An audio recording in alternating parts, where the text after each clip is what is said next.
পরিমাণ ভালো কাজ করছে সেটাও কে জানে? আল্লাহ জানে। যারা পরিমাণ ভালো কাজ করছে সেটাও কে জানে? অতএব তুমি দরজা বন্ধ করে খাইছ নাকি কোথায় করছো, কি করছো, সেটা সবকিছু কে জানে? আমার আল্লাহ জানে, সবকিছু জানে।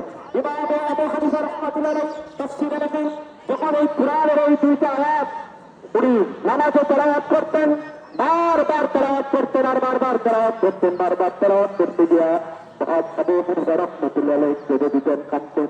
পিছন থেকে লোকেরা লুকমা দিয়া বলতো, হুজুর আপনি কেন এই দুইটা আয়াত বারবার কোরআনের মধ্যে পড়েন, এই সমস্যা কেন কান্না করেন? হযরত আবু হানিফা রাহমাতুল্লাহ আলাইহি বলেন, ও সাথীবর্গরা, তোমরা কি জানো না আল্লাহ খালি কি বলছে? কি বলছে? বলে ফামান ইয়ামাল মিসকালা যাররাতিন খায়রান ইয়ারা, যারা পরিমাণ ভালো কাজের খবর আল্লাহ রাখে, ওয়ামান ইয়ামাল মিসকালা যাররাতিন শাররান ইয়ারা, খারাপ কাজের যারা পরিমাণ খারাপ কাজের খবর রাখে আল্লাহ রাখে। যদি আমার আল্লাহ যারা পরিমাণ ভালো খবর রাখে, যারা পরিমাণ খারাপ কাজের খবর রাখে, সকলে করে আসি।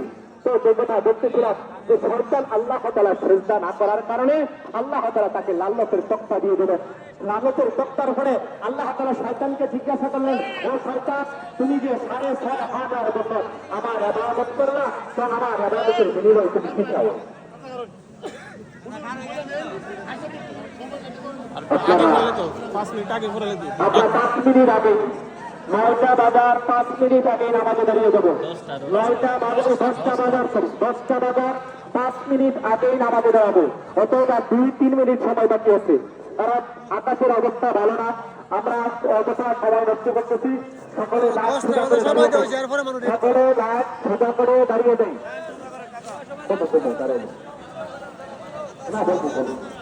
সকলে লাখ সোজা করে দাঁড়িয়ে দেয়।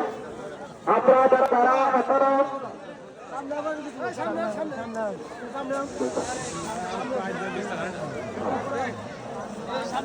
আমরা যারা এখনো পাশে আছি, রাস্তাতে আছি, সকলে আইসা দাঁড়িয়ে দেয়। আপনাদেরকে গুরুত্বপূর্ণ কয়েকটা কথা বলি, শুনে আমাদের ভাগ্য করা হয়েছিল।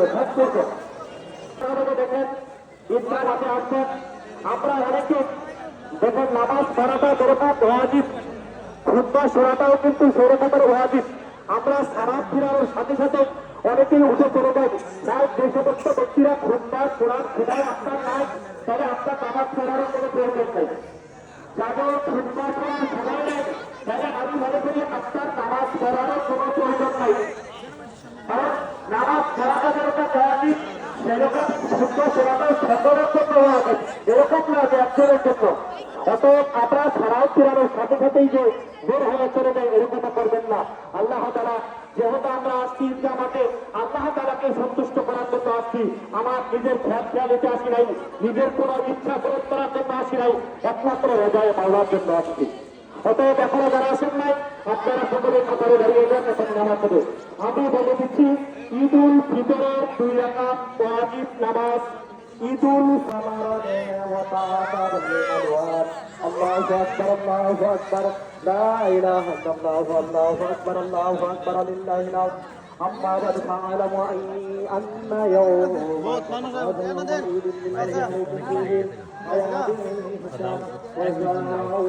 ورجعه إلى الدرجات والغفران وقد قال رسول الله صلى الله عليه وسلم إن كل قوم عيد وهذا عيدنا.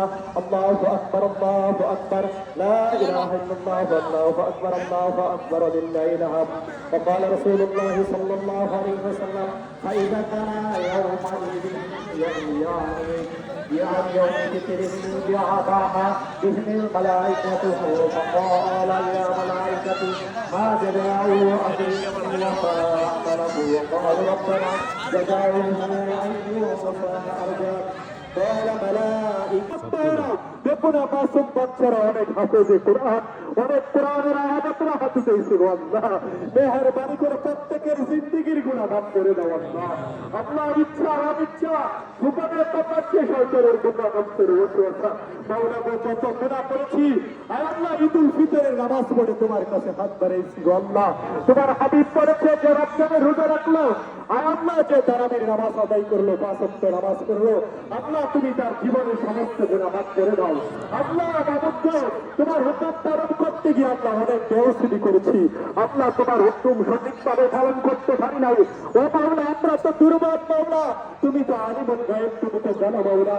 আল্লাহ এখানে যারা হাত উঠেছে মাওলা, সকলকে তুমি ক্ষমা করে দাও আল্লাহ। তোমার হাবিব বলেছে আল্লাহ, রমজানের রোজা রাখার পরে এত বড় ফজিলত থেকে মাহরুম করে দিও না আল্লাহ। তোমার তো ওয়াদা মাওলা, তোমার হাবিব বলেছে রমজান পাইলে জীবনের গুনাহ মাফ করাইতে পারিল না, সে ধ্বংস হোক। মাওলা গো, শেষ মুহূর্তে তোমার কাছে হাত বাড়াইছি আল্লাহ, আমাদেরকে ধ্বংস করে দিও না আল্লাহ। কাল কিয়ামতের ময়দানে তোমার হাবিবের সামনে আমাদেরকে গুনাহগার হিসাবে সাব্যস্ত করিও না আল্লাহ। আল্লাহ আমাদেরকে গুনাহগার হিসাবে সাব্যস্ত করিও না গো আল্লাহ।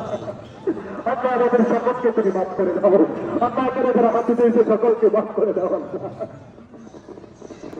আল্লাহ এত মহল্লাবাসীর মার্কের হাত যত দূর যাইতেছে আল্লাহ, আল্লাহ এত দূর পর্যন্ত যত মোটা গান আল্লাহ কবরে আছে, সকলের কবরের আজাবকে বন্ধ করে দাও আল্লাহ। আল্লাহ রব্বুল আলামিন মাওলা, আল্লাহ মা কান্তে জামিয়া কমিটি সকলকে আল্লাহ তুমি কবুল করে নাও। বিশেষ করে মেহেরবানি করে আল্লাহ মাদ্রাসা মসজিদ মোতাওয়াল্লি আলহাজ মরহুম আবুল হাসান খান আল্লাহ আমাদের পাশেই শাহিদ আছে আল্লাহ। ওনার কবরকে তুমি জান্নাতের বাগান বানায় দাও আল্লাহ। কিয়ামত পর্যন্ত এই প্রতিষ্ঠানগুলো তুমি কবুল করে নাও। সমস্ত ফেতনা ফাসাদ থেকে হেফাজত করো আল্লাহ। তার পরিবার থেকে যারা কবরে সকলকে তুমি নাজাতের ফয়সালা করে দাও। হায়াতের দুনিয়াতে স্ত্রী সন্তান যারা বেঁচে আছে প্রত্যেককে দিনদারি পরহেজগারি দান করো আল্লাহ। শারীরিক মানসিক সুস্থতা দান করো আল্লাহ। আয় আল্লাহ এই প্রতিষ্ঠানকে সঠিকভাবে পরিচালনা করার তৌফিক দান করো। আয় আল্লাহ মা করতে জানিয়া কিছু যুবক ভাই আল্লাহ যারা অক্লান্ত পরিশ্রম করে আল্লাহ, ও ভাইরা তুমি তাদেরকে কবুল করে নাও আল্লাহ। আমলকে কবুল করে নাও ও মাওলা। এখানে যারা হাত উঠাইল আল্লাহ, তাকে তুমি খালি হাতে ফিরাইও না আল্লাহ। আর আল্লাহ সকলেই যেন আল্লাহ প্রতি বছর আমরা যতক্ষণ হায়াত রাখবা সকলে যেন একত্রিত হয়ে সকল এলাকাবাসী যেন আল্লাহ এখানে আয়াত ঈদের নামাজগুলো আদায় করতে পারে সেই তৌফিক দান করো মাওলা। রব্বানা তাকাব্বাল মিন্না ইন্নাকা আনতাস সামিউল আলিম ওয়া তুব আলাইনা ইন্নাকা আনতাত তাওয়াবুর রহিম। আয় আল্লাহ, যা কিছু চাইলাম, যা কিছু চাইতে পারলাম না, সকল বালাই দান করে সকল খারাপি থেকে হেফাজত করো। সুবহানা রাব্বিকা রাব্বিল ইজ্জাতি আম্মা ইয়াসিফুন ওয়া সালামুন আলাল المرسلين والحمد لله رب العالمين لا إله إلا الله محمد رسول الله.